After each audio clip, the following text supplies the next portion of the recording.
Hi, this is Rini Kualoping. Welcome to the ENERI Access Series, Episode 2, featuring Jacinta Wong. She's Executive Director of the San Diego Chinese Historical Museum.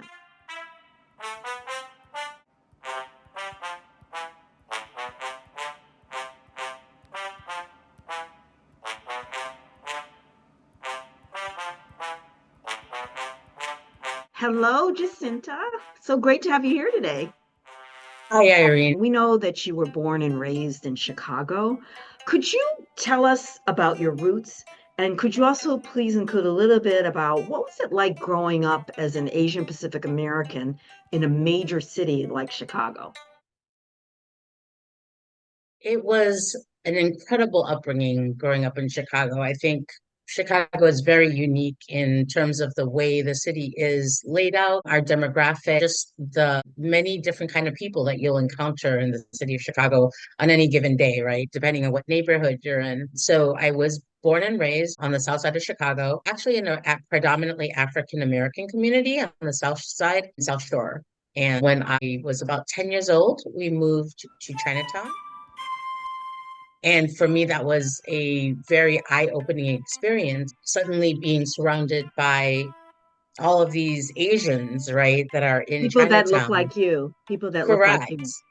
Exactly. Because when I was growing up, I was the only one who looked like me. I was the only Asian in a all predominantly African American school growing up in South Shore.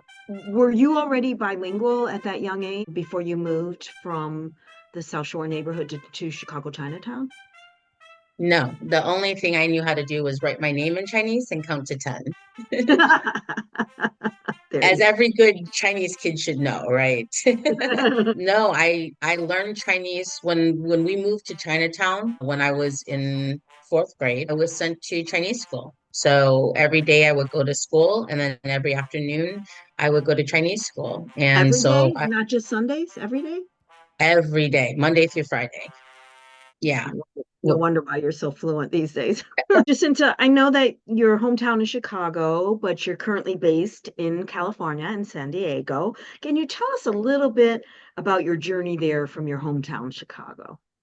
Recent journey. yeah, relatively recently, I've been in San Diego for less than 2 years.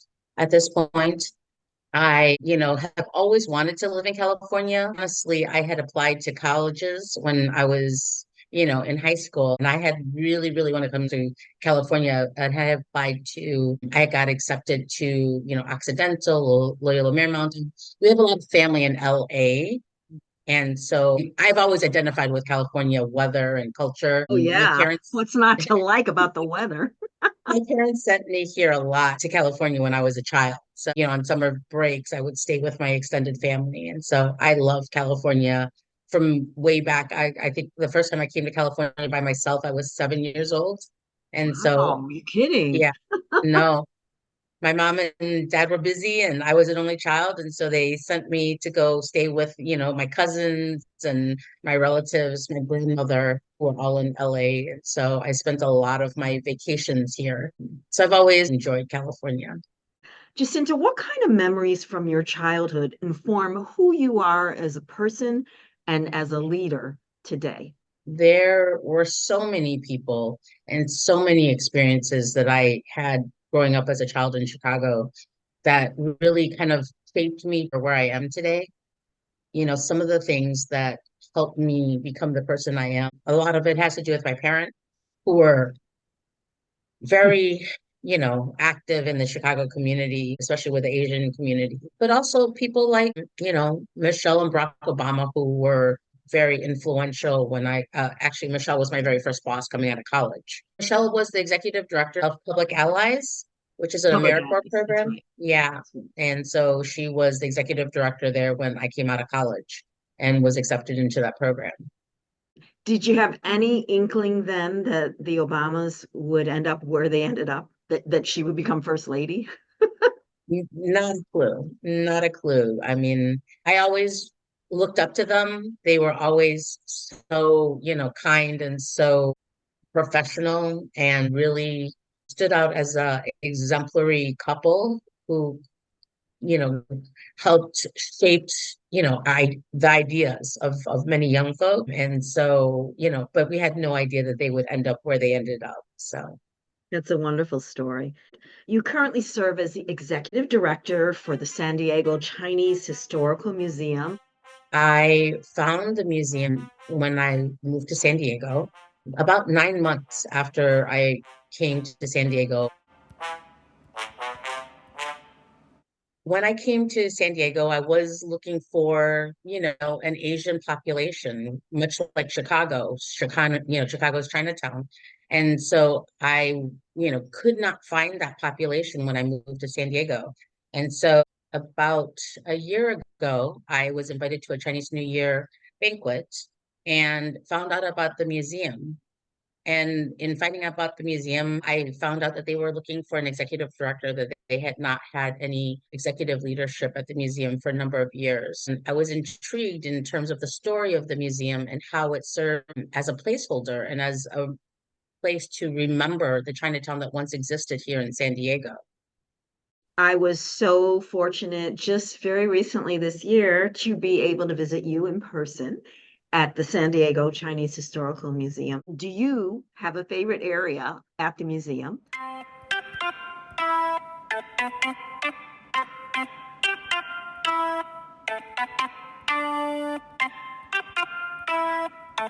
Or a favorite exhibit that the museum has hosted? It's very hard to choose my favorite part of the museum. I would say that I'm really fond of our folk art section. People are, really intrigued to see the different kinds of folk art that are associated with the Chinese culture, including, cloisonne, jade, paper carvings, and even, the Chinese embroidery and clothing costumes that Beautiful. we have. Yeah, they're really beautiful, and we change them out about every 6 months or so. Yeah, we have so many different kind of exhibits. I'm really excited to be very fortunate to, be able to be around this all the time. I really, really like the history of the garden there that you showed me when I was there, among all the other many interesting areas. I know that there were some challenges for the museum team during the lost years. Could you tell our audience about the history of that wonderful garden and how you helped rebuild it after the lost years and after, you joined the leadership team there? Absolutely. We love the garden at the back of the museum. It's called the Chuang Garden. It's named in dedication of the original director emeriti, Alexander Chuang, who ran the museum for many, many years. It was actually designed by Dr. Chuang, and it's a gorgeous oasis in the middle of downtown San Diego. It, has a beautiful little waterfall. We used to have a koi pond in the back. Unfortunately, during the few years that we were closed down, we were unable to sustain the koi, who are very needy and need to be taken care of all the time. And so we were able to rehouse them. When we came back and the museum, was reopened, we had to really think about how to make the museum look vibrant and engaging again. And part of that was being able to find donors and to find people were willing to help us with gardening and to help us with providing us with plants so that we could make the garden look luscious again and look beautiful again. And so we're, a year in, we're finally getting a garden that looks absolutely gorgeous, especially with all the rains that we've had this year.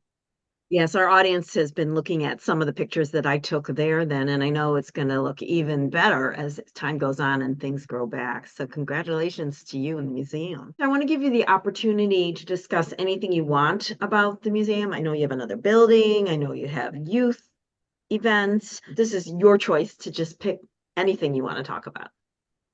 Sure. San Diego Chinese Historical Museum is situated in what is historically the old Chinatown.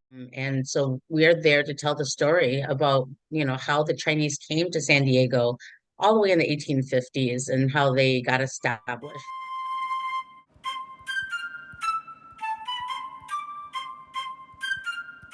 And so we're housed in the old mission building.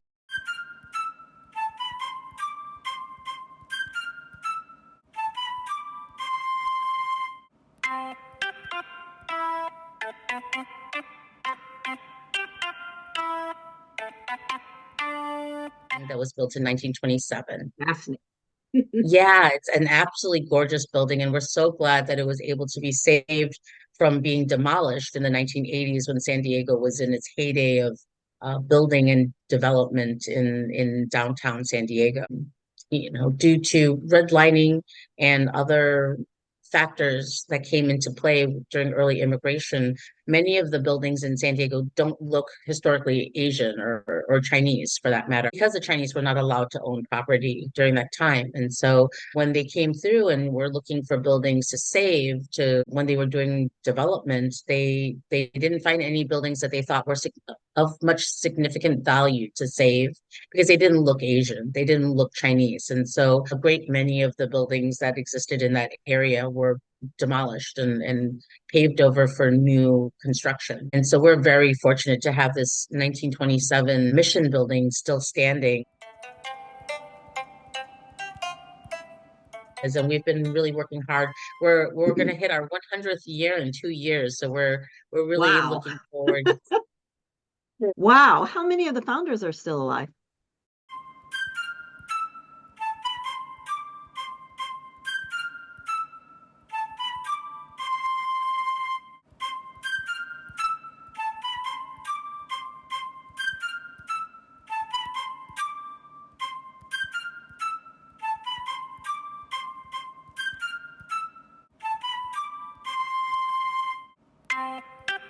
The two founders of the museum were Dorothy Hom and Sally Wong Avery. Dorothy has since passed. Her husband, Tom, though, was the very first Asian councilman here in San Diego in the 1960s, and he is still around. And his second wife, Loretta, they've been such great benefactors to the museum. We really appreciate them, as well as Sally Wong Avery is still also around. That is just wonderful. The museum just recently this year got a very important award. You just accepted the 2024 Diversity, Equity, and Inclusion Award from the Downtown San Diego Partnership on behalf of the work being done at the museum.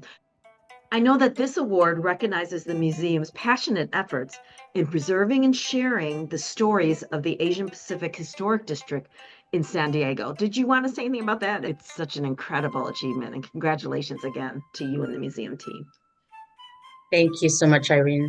We're really, really fortunate to have been doing some good work with a lot of partnerships and doing some collaborations in the district. And that's one of the main things that I really wanted to focus on. It's not just about the museum, right? It's about the area that we're looking to salvage. And we really want to uplift the Asian Pacific Historic District in San Diego so that it doesn't become just a footnote in the end of a book. We've been working with the Downtown San Diego Partnership for the last about 6 to 9 months now. And we were very fortunate for them to recognize us and the work that we've done here at the museum to give us the Diversity, Equity, and Inclusion Award. And not, to be nominated and chosen for that award is absolutely phenomenal for us because it really gives us some visibility outside of the Chinese community and outside, to some of the larger corporations and businesses in the downtown area.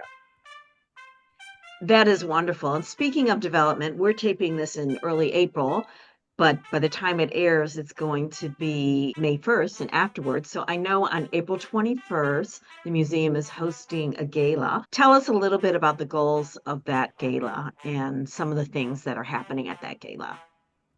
We're really looking forward to our spring banquet coming up on April 21st. It is our largest fundraiser of the year for the museum. It's the very first one that I've put together, and spearheading the efforts at the museum. So I'm really excited that it will be a beautiful event.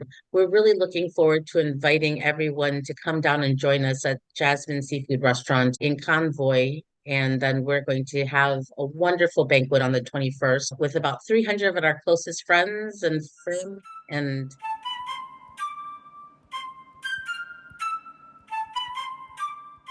some really fun entertainment. We've got some musical performances with Gujun and players, as well as a Sichuan opera face mask performance. So we're really, really excited to be able to showcase that to everybody.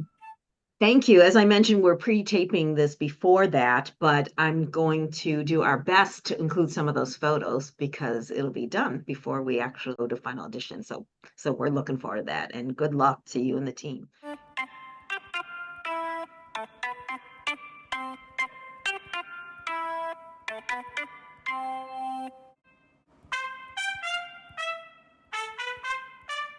What advice would you give to youth of today, Jacinta? And if there's a different answer, there may or may not be, what advice would you give to Asian Pacific American youth in particular? I think that the advice I would give to all youth is that they should be passionate about whatever it is that they want to do. I think that nowadays people are looking to make a quick buck oftentimes, or they're fascinated by this, social media kind of culture that we have, and they're not necessarily taking a deeper look and trying to find something that truly engages them and is meaningful to them. And at the end of the day, you have to find something that that you hold dear in order to get through the hard times as well as the good times, and way to celebrate the things that you do. Beautiful. What makes you happy? The things that make me happy here in San Diego are probably the sunsets, the ocean, visiting the sea lions and the seals in La Jolla, farmers markets. Those are the kind of things that I really enjoy being here in San Diego. Honestly, I just enjoy the weather here in San I'll Diego. bet. What makes you sad, if anything, that you want to share? Gosh, I would say that the things that make me sad are that my parents are not here to see this.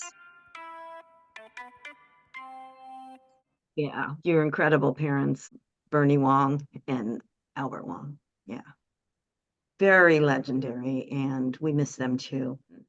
Jacinta, what would you like to see Asian Pacific Americans achieve in your lifetime? That is a hard question. I think that Asian Pacific Americans are really working to come together, as a united front. I see here in San Diego specifically when I came on board, to see the many different groups very splintered. And in the last year, I've been able to see a lot more of an alliance and a collaboration building, which I really am appreciative of and am really engaged to help support and to bring together, just because we need to provide that representation. We need to be a stronger front in order to make our voices heard and to be seen. So, representation, a stronger front, and to be seen. Yes. Great. Jacinta, is there anything I haven't asked you about that you would like to talk about today? There are so many things that I would like to do at the museum. It's just a matter of making the networks and collaborations and, getting the buy-in from other folks to do projects together. I'm very excited. I know we have actually this upcoming week we have a event called Behind the Strings. We're actually co-hosting it with the Chinese American Museum of Chicago online. So I think they're going to be Okay. doing it as a YouTube live stream. Thank you, Jacinta, for taking time out of your busy schedule to be with us today and sharing with us some of your inspiring journey. It's really been incredible. Thank you. I appreciate being here, being able to be here with you. Thank you to the ENERI Access Series for this opportunity.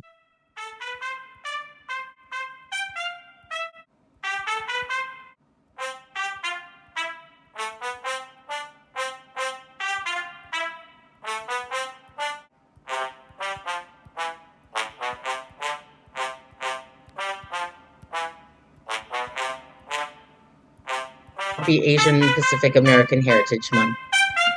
Happy Asian Pacific American Heritage Month.